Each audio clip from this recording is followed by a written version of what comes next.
Página 51, continuação da apostila do Direito Penal. Caso se trate de penas restritivas de direitos, o início do prazo se dará com o abandono do seu cumprimento. Pode ocorrer a suspensão da prescrição da pretensão executória, caso o condenado seja preso por outro motivo. Há, ainda, causas de interrupção da prescrição da pretensão executória previstas no artigo 117, incisos B e V. Entretanto, no caso de início ou continuação do cumprimento de pena, a prescrição não volta a correr com todo o prazo restituído. Porém, caso haja interrupção no cumprimento da pena, o prazo será calculado com base no tempo de pena que resta ao agente cumprir. Por isso, não se devolve o prazo integralmente. Ademais, interrompe-se o prazo em virtude do início ou da continuação do cumprimento da pena, bem como em razão da reincidência. Conforme determina o parágrafo único do artigo 117, referidas causas interruptivas são pessoais, não se estendendo a co-réus, coautores ou participes. Com relação ao início de cumprimento de pena, cumpre salientar que não o configura a audiência admonitória. A reincidência que interrompe a PPE é a posterior à condenação. Neste caso, o prazo corre da data da prática do crime, e não do trânsito em julgado. Por outro lado, a prática de crime anterior, pela qual ele já estava sendo processado, não interromperá o prazo prescricional.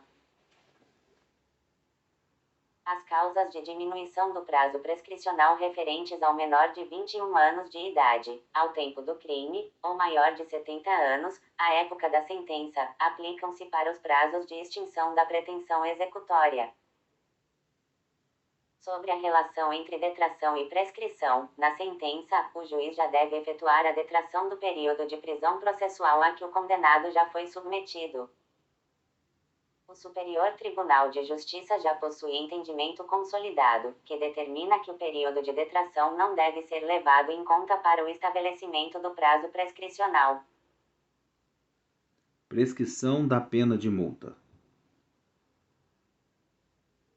Esta espécie de pena passou por alterações desde o advento do Estatuto, sendo a última delas a efetivada pela Lei nº 9.268/96, que determinou o tratamento da multa como dívida de valor, ao alterar o caput do artigo 51 do Código Penal.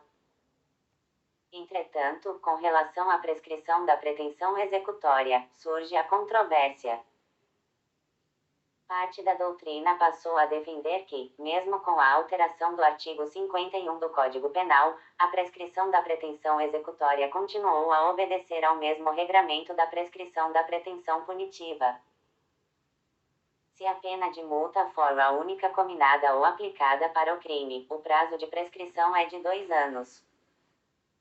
Caso a pena de multa seja cominada ou aplicada, de forma cumulativa ou alternativa, em conjunto com pena privativa de liberdade, deve prescrever no mesmo prazo desta última.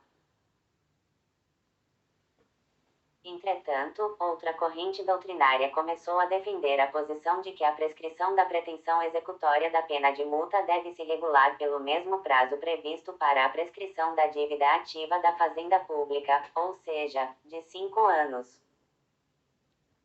O tema foi enfrentado pela primeira turma do Supremo Tribunal Federal, que considerou que o prazo a ser adotado deve ser o da legislação tributária. Entretanto, já um recente precedente do Superior Tribunal de Justiça, em que o prazo de prescrição da pretensão executória foi considerado como de 2 anos, nos termos do artigo 114 do Código Penal. 9. Intercrimes e concurso de pessoas.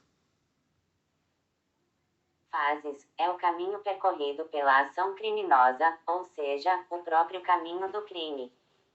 É possível, ainda, que a ação ou omissão do agente prossiga até o chamado exaurimento da infração penal. Vejamos cada uma das fases. Cogitação. É a fase em que o agente pensa em praticar a conduta típica, em que ele planeja, cogita ou prevê. Isto não significa que necessariamente o crime seja premeditado. Cuida-se da fase interna, psicológica, sem exteriorização. Por isso, tal fase é indiferente para o direito penal, como decorrência, inclusive, do princípio da exteriorização ou materialização do fato. O direito penal não se ocupa de convicções pessoais, pensamentos ou desejos íntimos. Atos preparatórios. Nesta fase, o agente começa a preparar os atos necessários para a prática da conduta delitiva. Ele cria o cenário necessário para que a infração penal seja praticada. Em regra, os atos preparatórios não são punidos. Entretanto, existem hipóteses de punição de atos preparatórios. Isto ocorre quando o legislador prevê um crime autônomo para a punição de conduta que, de outra forma, não seria punível como ato preparatório de outro delito. Denomina-se de crime obstáculo. Atos executórios. A fase dos atos executórios compreende o início da realização da conduta típica pelo agente, momento em que o bem jurídico é posto em perigo ou atacado. Com o início da prática, pelo sujeito, da conduta típica prevista em norma penal incriminadora, seu comportamento passa a ser punível. Consumação. A consumação é a fase em que há a consumação plena da conduta tipificada em lei. A atipicidade formal e material, com a realização da lesão ou ameaça de lesão ao bem jurídico. Teoria sobre a diferenciação entre atos preparatórios e executórios. Teoria da hostilidade ao bem jurídico. Os atos de execução são os que expõem o bem jurídico a perigo. Foi defendida pelo ilustre jurista Nelson Hungria. Teoria subjetiva. O início da execução não é compreendido a partir da conduta descrita na norma penal incriminadora, mas sim a partir do elemento subjetivo do sujeito ativo. A maior crítica feita a essa teoria diz respeito à antecipação que haveria em muitos casos, tornando a conduta punível antes de o sujeito ter efetivamente iniciado a execução do crime. Os limites entre a cogitação e a preparação e a própria execução ficariam confusos, gerando insegurança na aplicação da lei penal. Teoria objetivo formal ou lógico formal. Ato executório é aquele que inicia a realização do núcleo do tipo. Portanto, é a realização do núcleo do tipo que configura o marco de início da execução e, por conseguinte, do marco a partir do qual a conduta passa a ser punível. Teoria objetivo individual, mista ou critério compositivo. Ato executório é aquele que se realiza no momento imediatamente anterior ao início dos atos executórios, de acordo com o plano do agente.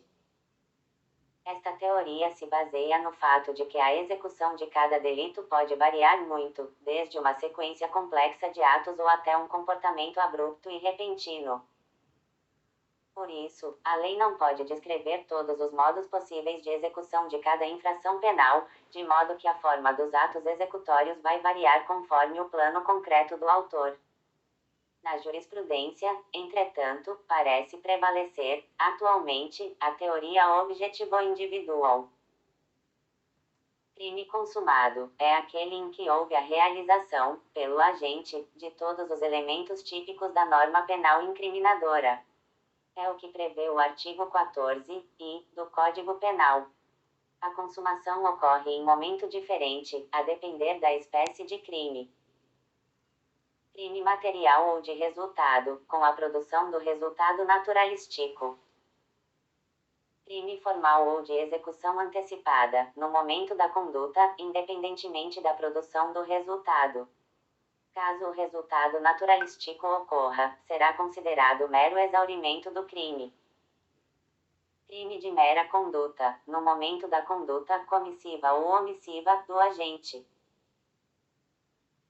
Crime culposo, com a produção do resultado naturalístico não desejado nem aceito pelo agente, crime permanente, protrai no tempo, perdurando enquanto durar a atividade delitiva.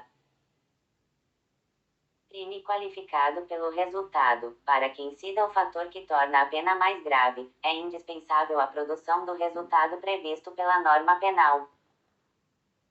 Crime habitual, com a reiteração da conduta do sujeito, uma vez que a prática de apenas um ato não configura o delito.